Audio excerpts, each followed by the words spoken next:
میں پشاور گیا تو جماعت میں انہوں نے کہا جی یہاں ایک وکیل صاحب ہیں، تبلیغ والوں کو بہت گالیاں دیتے ہیں۔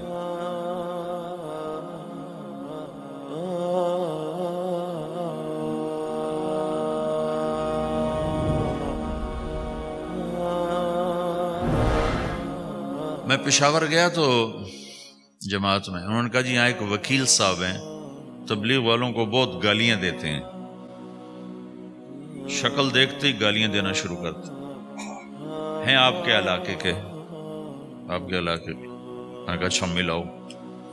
پشاور میں رہتا تھا، وکالت کرتا تھا، میرے علاقے کا میاں چنو ایک چھوٹا سا ٹاؤن ہے وہاں کا تھا، میں اس کے قریب تلمبا ایک چھوٹا سا ٹاؤن ہے میں وہاں۔ تو جب ہم ان کے دروازے پر گئے اور نوک کیا تو دروازہ کھلتے ہی انہوں نے وہی کام شروع کر دیا۔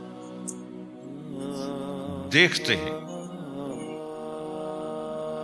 اور کہا میں نے تمہیں کتنی دفعہ کہا ہے، وہ جو مقامی، کہ تبلیغ والوں کو میرے دروازے پر مت لایا کرو۔ تو اب بتاؤ، میں اگر یہ تبلیغ کے رگڑے نہ لگے ہوتے تو میں تو 2 تھپڑ اس کے منہ پہ مارتا، یا مفتی صاحب کی طرف فتویٰ سناتا تو اسلام سے خارج ہو گیا ہے، توبہ کر۔ میں نے اس سے کہا بھائی میں تو تبلیغی بن کے آپ کے پاس نہیں آیا، میں تو اس لیے آیا ہوں کہ مجھے پتہ چلا کہ آپ میاں چنو کے ہیں اور میں تلمبے کا ہوں، تو میں تو اس لیے آپ کو ملنے آیا ہوں۔ تو ایسے ہوا، اچھا آپ تلمبے کے ہو؟ میں نے کہا تلمبے کا ہوں۔ کہو اچھا اچھا اچھا، بڑی مہربانی، فرمائیے۔ میں نے کہا فرمائیے ایسے تو نہیں ہوگا، گھر بٹھاؤ پھر فرمائیے ہوگا۔ تو اس نے دروازہ کھولا، ہمیں بٹھایا، میں نے کوئی تبلیغ کی بات نہیں کی، چائے وائے پلائی۔ تو میرے والد صاحب اپنے علاقے کے مشہور آدمی تھے، تو جب میں نے اپنا تعارف کرایا تو وہ اور خوش ہو گیا، کہا تو آپ کے باپ کا الیکشن تو میں نے لڑا ہے، انہوں ان کے لیے ووٹ مانگنا۔ تو ایسا خوش ہو گیا، کھل گیا، چائے پلائی، بات چیت ہوتی رہی۔ تو اٹھتے ہوئے میں نے کہا فلاں مسجد میں ہماری جماعت آئی ہوئی، میں نے کہا چلو آپ کو بتا دوں۔ مغرب کے بیان میں وہ آیا ہوا تھا۔ پھر جتنے دن میں وہاں رہا وہ آتا رہا آتا رہا آتا رہا، میں واپس چلا گیا۔ بیچ میں کئی سال گزر گئے۔ لاہور کیولری گراؤنڈ ایک مشہور جگہ، وہاں میرا بیان تھا۔ جو کرکٹر آئے ہوئے تھے، ان کو ہم نیا سعید انور، انضمام، مشتاق، ان کو ہم قریب کر رہے تھے، اس وقت نئے نئے ان کو قریب کر رہے تھے۔ تو یہ لوگ آئے ہوئے تھے۔ تو بیان کے بعد ان کو لے کر ہم ایک کمرے میں بیٹھے، اس کمرے کی دیوار شیشے کی تھی، تو لوگ اندر آنے کی کوشش کر رہے تھے، تو ان پہرے والے ان کو روک رہے تھے۔ تو اس میں سے ایک آدمی منہ اوپر کر کے میری طرف سے اشارہ کرے، تو میں نے دیکھا تو ایک آدمی کی بڑی داڑھی، اور وہ مجھے ایسے ایسے اشارہ کر رہا ہے، میں نے نہیں پہچانا۔ تھوڑی دیر کے بعد میں نے غور سے دیکھا تو وہ وہی وکیل صاحب پشاور والے۔ میں نے کہا ان کو اندر بلاؤ، اندر بلاؤ۔ وہ اندر آئے تو میں اٹھ کے ملا، کہنے لگے یہ دیکھو یہ تمہارا ایک گشت، میرا وقت بھی لگ چکا ہے، بدنوں کا چلہ لگا ہے یا 3 چلے لگے ہیں۔ تو جو دیکھو نا، آپ میں سے کئی لوگ پھیری لگاتے ہیں، جس کو گجرا پھیری لگاتا ہوں، پھیری۔ میں پہلے سمجھا ہی نہیں، پھیری تو کہتے ہیں چھوٹے جہاز کو جو سمندر میں چلتا ہے، میں سمجھا یہ پھیری لگاتے ہیں، پھیری، اور وہ تو گجراتی میں پھیری کہتے ہیں پھیری کو۔ تو پہلے تو میں چکر کھاتا رہا کہ یہ کیا ہے پھیری، پھیری تو چھوٹے جہاز کو کہتے ہیں، چھوٹا بحری جہاز۔ تو پھر بعد میں کسی نے کہا کہ یہ چل پھر کے سودا بھیجا، اچھا اچھا پھیری کو پھیری کہہ، تم خدا کو خدا کر دیتے ہو، خدا کا شکر۔ ایک تو خدا لفظ ہی میں نے پہلے کہا تھا بولنے کا نہیں ہے، ایک اس کو خدا کو خدا کر دیتے ہو، خدا کی قسم۔ تو تم پھیری لگاتے لگاتے گاہک بنا لیتے ہو، نہیں بناتے ہو؟ پھیری لگاتے لگاتے تم اپنے گاہک بنا لیتے ہو۔ یہی تبلیغ کا کام ہے کہ پھیری لگاؤ، لوگوں کے در کھٹکھٹاؤ، کوئی لے گا کوئی نہیں لے گا۔ جو آپ لوگ پھیری لگاتے ہو تو سارے آپ سے سودا لیتے ہیں، نہیں لیتے. کوئی لیتا ہے, کوئی نہیں لیتا. لیکن آپ جاتے رہتے ہو, جاتے رہتے ہو, جاتے رہتے ہو, جاتے رہتے ہو, آہستہ آہستہ آپ اپنا اتنا کام کر لیتے ہو کہ آپ کی روٹی چل جاتی.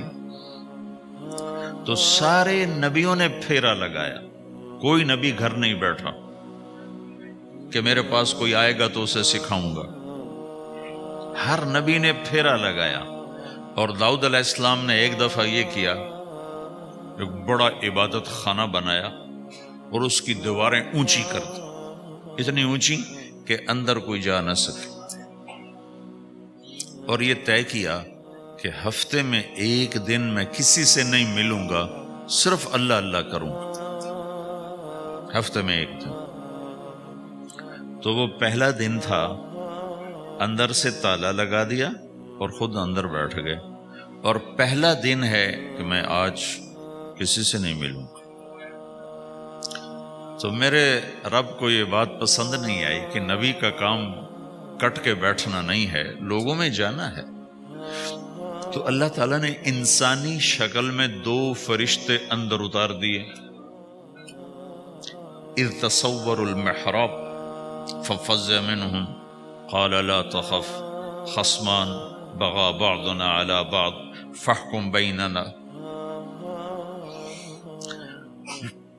کہا جی حضرت ہمارا جھگڑا ہو گیا ہے, ہم آپ سے فیصلہ کروانے آئے. تو داؤد علیہ السلام ڈر گئے کہ دروازہ بند ہے, یہ آئے کہاں سے؟ دیوار اتنی اونچی ہے کہ اس کے اوپر سے چھلانگ لگا کبھی اندر نہیں آ سکتے. تو یہ کون ہے, آئی کہاں سے؟ دروازے کو دیکھیں تالا لگا ہوا ہے, دیوار کو دیکھیں اتنی اونچی ہے, تو کون چھلانگ لگا کے اندر آئے گا؟ تو ڈر گئے. تو کہنے لگے جی آپ ڈرے نہیں, ہمارا جھگڑا ہو گیا. کہ کیا جھگڑا ہے؟ کیا جھگڑا ہے؟ کہ ان ھذا اخی لہ 99 نعجہ ولی نعجۃ واحدہ فقال اکفلنیها وعزنی فی الخطاب. یہ میرا بھائی ہے, اس کے پاس 99 بکریاں ہیں, بھیڑیں, 99 بھیڑ ہے, اور میرے پاس ایک ہے. یہ مجھے کہتا ہے ایک بھی مجھے دے دے, میری 100 پوری ہو جائے. تو آپ بتاؤ یہ غلط کر رہا ہے کہ ٹھیک کر رہا ہے؟ اب یہ فیصلہ تو آپ چھوٹے سے بچے سے بھی کروا سکتے ہو, نہیں؟ یہ تو لطیفہ سا بن گیا داؤد علیہ السلام کے لیے, لطیفہ بن گیا کہ ایک آدمی کہتا ہے جی میرے پاس 99 ہے, تیرے پاس ایک ہے, تو ایک مجھے دے دے, میری 100 ہو جائیں. تو داؤد علیہ السلام سوچ میں پڑ گئے, یہ چکر کیا ہے؟ تو ایک دم ان کو خیال آیا کہ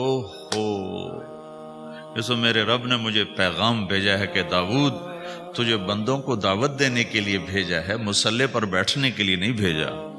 ہاں مصلی پر بیٹھنا ہے, اس کے لیے رات ہے. قم اللیل الا قلیلا نصفہ او انقص منہ قلیلا او زد علیہ ورتل القرآن ترتیلا. چل ومن اللیل فتہجد بہ نافلۃ لک عسیٰ ان یبعثک ربک مقاما محمودا. رات ہے, آ جاؤ. ان ناشئۃ اللیل ہی اشد وطئا واقوم قیلا. آجا آجا, رات بڑی مزے کی چیز ہے, تو اور میں تنہا. فاذا فرغت فانصب والى ربک فرغب. آ جاؤ. تتجافى جنوبهم عن المضاجع يدعون ربهم خوفا وطمعا ومما رزقناهم ينفقون. رات تیری میری, دن میرے بندوں کے لیے. نہیں بیٹھ سکتا, تسبیح پکڑ کے نہیں بیٹھ سکتے ہو. تو اس پر داؤد علیہ السلام سجدے میں گرے. آیت سجدہ ہے اس لیے میں نہیں پڑھتا ہوں. سجدے میں گرے اور کہا یا اللہ معافی کر, یا اللہ معاف کر دے, یا اللہ معاف کر دے. میں نے دروازے بند کر لیے, حالانکہ میں یہ میرے منصب کے خلاف تھا. اس پر اللہ سے معافی مانگی. تو چل کے جانا نبیوں کی صفت ہے, یہی ہماری صفت. اس امت کو یہ کام دیا گیا کہ یہ اوروں کے پاس جا کے اپنا سودا پیش کر, اپنوں کو بھی سنبھالے اور غیروں تک بھی پہنچے. نہیں سنتے پھر جاؤ, نہیں سنتے پھر جاؤ, کیونکہ دلوں کا پھیرنا اللہ کے ہاتھ میں ہے. تیرے ذمہ آواز لگانا ہے. اللہ تعالیٰ نے تقسیم کر دی. قم اللیل الا قلیلا, رات اللہ کے پاس آ جا. دن میں کیا کر, ان لک فی النہار سبحا طویلا, تیرا دن میں کام بہت زیادہ ہے. سبحا طویلا, دعوت کے کام کو تیرنے سے تشبیہ دی ہے. سبح تیرنے کو کہتے ہیں۔ اللہ کے نبی کا ایک گھوڑا تھا جس کا نام تھا سبحہ، میں نے بتایا تھا پہلے دن، وہ اتنا تیز چلتا تھا جیسے تیر رہی ہوگی، اس لیے اللہ کے نبی نے خود اس کا نام سبحہ رکھا تھا، تیرنے والا۔ تو تبلیغ کے کام کو تیرنے سے تشبیہ دی کہ آپ نے لمبا تیرنا ہے، اور مکے میں تو پانی کوئی نہیں، تو کہاں تیرنا ہے جی؟ سارے مکے میں پانی کا قطرہ کوئی نہیں زمزم کے کنویں کے سوا، تو تیرنا کہاں ہے؟ یہ اس دعوت کے کام کی بڑی خوبصورت تصویر ہے، سبحا طویلا۔ حالانکہ اللہ فرماتا ہے ان لک فی النہار شغلا طویلا عملا عظیما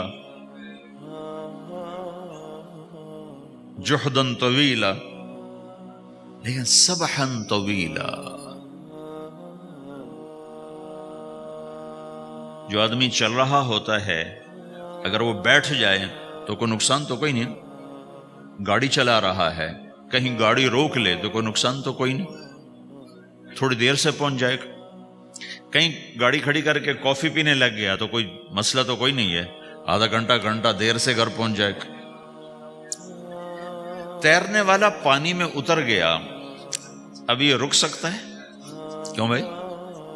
اگر یہ کافی پینے کا ارادہ کرے تو کہاں جائے گا؟ تو مچھلی کے پیٹ میں جائے گا۔ پانی میں اترنے کے بعد اختیار ختم ہے، اب تیرنا ہے۔ کہاں تک؟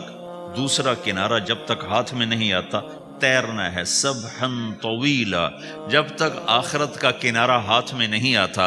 اے میرے نبی تجھے دعوت کا کام کرتے ہی رہنا ہے، کرتے ہی رہنا ہے، کرتے ہی رہنا ہے، تیری چھٹی کوئی نہیں۔ سبحن میں یہ اشارہ تھا کہ چھٹی کوئی نہیں، یہ موت تک کا کام ہے۔ وَاعْبُدْ رَبَّكَ حَتَّى يَأْتِيَكَ الْيَقِينُ۔